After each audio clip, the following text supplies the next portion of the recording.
Okay, thank you for the opportunity. I have a question regarding the collaboration between USA and Indonesia. You've already mentioned about how USA and Indonesia are doing things together in a lot of sector. Yeah. And as we know how big sector are in Indonesia and how many potential this country have.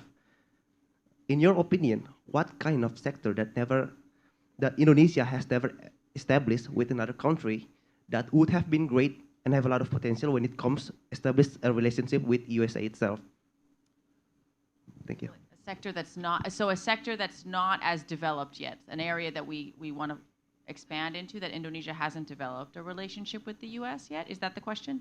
Yes, and or maybe just a general sector that doesn't have any relation with another country, but what kind of sector that if it established with America, it would have been great. Okay, so very Thank you. aspirational. Where would we like to maybe see growth Okay. that we don't thank have you. yet? Thank you. Entertainment. Entertainment is it. Entertainment, yeah. And there's so much here that could go big in the U.S. if Americans only knew what was going on in Indonesia in terms of film, in terms of music, in terms of dance. You know, there's so much. And Indonesia is such a big country. It has an ecosystem that can support itself. And so you have people, you have musicians, you have artists, you have writers who are doing very well here just in the Indonesian market. But if they were able to get into the US market and increase the exposure, then it could take off. There's no reason why K-pop just has to be Korean. You know, there's plenty of talented musicians here who could tap into that same enthusiasm that we're seeing in the US now for K-pop and you know, really make it big. So we haven't seen that yet.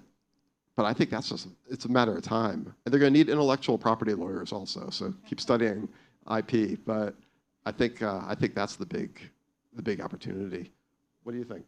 Yeah, no, I would agree with you that that's a huge area of growth. And I can say, having worked with several American companies in this, what we call, right, creative industry area, there's a lot of interest in coming into Indonesia. And for those lawyers out here, part of the issue is understanding the regulatory framework that Indonesia has, because it is very different from the United States. Intellectual property law, labor law, how do you actually film something in Indonesia and use, working with the local directors and the local talent and all of that, and then how do you produce that between Hollywood and Jakarta, right? Film companies are particularly interested and already have started expanding in Indonesia, so absolutely spot on. The creative economy, creative industry is an area where there's so much potential between our two countries because we have really strong industries independently. So you can only imagine how much more excitement and growth there could be when we connect the two of them together. Absolutely. Another